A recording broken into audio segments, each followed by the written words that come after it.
Hi, I'm Kim Brittingham with Team Renew at Preferred Properties Real Estate in New Jersey.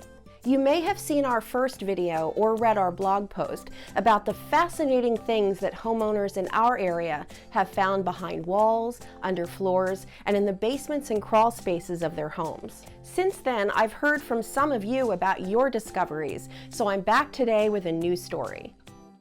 When Paulo Rodriguez Heyman purchased his home in Red Bank, he found a letter sitting neatly folded on the floor of his attic.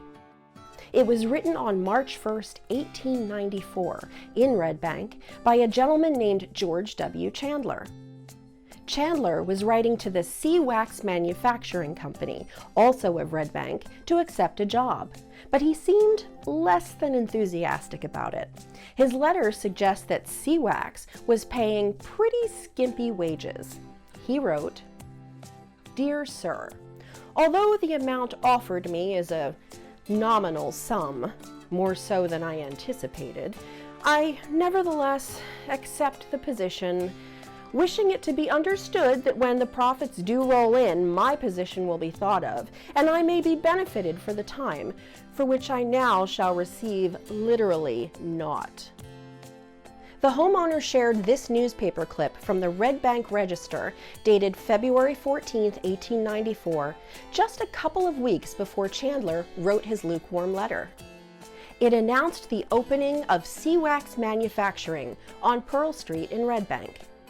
Their product, Sea Wax, had just gone on the market earlier that month, selling for 75 cents a bottle. Here's an 1894 advertisement that tells us that Sea Wax gives immediate relief in all cases of inflammatory and muscular rheumatism, sciatic pain, stiff and swollen joints, sprains, sore throat, and pains in the back or chest. The late 19th century was sort of the golden age of phony medicines, also known as snake oil. The term snake oil was derived from medicines used by Chinese railroad workers that really did contain snake oil, which was effective in treating some ailments. Unfortunately, crooks started peddling snake oil that was really nothing more than ordinary mineral oil, but the term came to refer to anyone selling a phony cure in a bottle. Many so-called snake oil salesmen traveled across the country, selling their cures out of a wagon. So in 1894, anyone could have thrown anything into a bottle and claimed that it treated or cured any condition. So what about Sea Wax?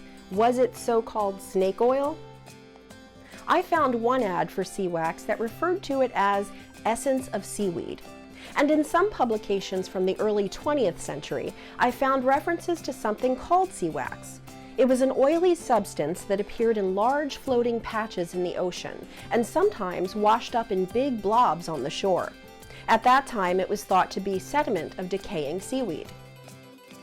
Is that what went into a bottle of Sea Wax? We'll probably never know.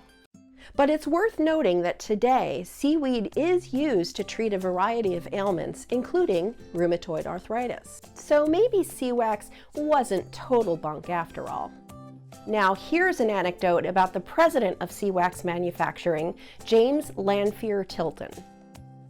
Tilton lived on a tract of land he called Swallowfield Farm at Bennett Lane and Branch Avenue in Little Silver. This 1922 map indicates a Swallowdale Farm in the same spot, which might have been a mistake of the mapmaker. If you lay a contemporary map of the area over the 1922 map, it's pretty convincing that Tilton's Swallowfield Farm was the land where this house stands today on Branch Avenue. At some point, Tilton decided he didn't like the name Bennett Lane and took it upon himself to change it to Wicklow Road. He even hung his own street signs. Well, in 1938, Tilton's neighbor William Bennett wasn't having it anymore. Even though Bennett Lane wasn't included on the tax map, Bennett petitioned the town clerk to have the name made official. He argued that the road was referred to as Bennett Lane on real estate transfers, so why shouldn't it be official? The clerk advised Bennett to obtain a petition signed by his neighbors, and presumably he was successful because Bennett Lane in Little Silver exists today, officially. But history suggests that James Lanphier Tilton of Seawax fame was one stubborn old man. He continued to call Bennett Lane Wicklow Road for another 2 decades. Every time he ran an ad in the newspaper, whether he was looking for a man of all work or a quart of applewood, he unfailingly identified his address as Wicklow Road. Then in 1952, when Tilton was 85 years old, he ran an ad that read, "I will pay $50 to anyone who can furnish me with information leading to the identity of the person who cut down and destroyed the signs on my property known as Wicklow Road." I can't help wondering if maybe the signs that were removed were Tilton's homemade street signs reading Wicklow Road. Could the town have intervened to end confusion about the street names for the ever-increasing number of motorists? Or did Tilton make enemies of the neighborhood kids? He does sound a little like the "hey you kids get off of my lawn" type of guy. Poor Mr. Tilton continued to be plagued by mischief. A year later, he offered $100 for information on the vandals who destroyed the roller shades on his terrace and some window screens. But what happened to young George Chandler of Red Bank, who so begrudgingly accepted a position with Seawax Manufacturing? His circumstances improved, and he became a prominent citizen of Red Bank. He served 3 years as a councilman under Red Bank's first mayor, Lewis K. Manning. And he, like James Lanphier Tilton, lived a long life. He died in 1960 at the age of 90. By the way, these are not original bottles of Seawax. They're reproductions that we made for this video based on images that appeared in ads for the product. If you live in Red Bank or have some connection to the area, you might like to have one of these bottles.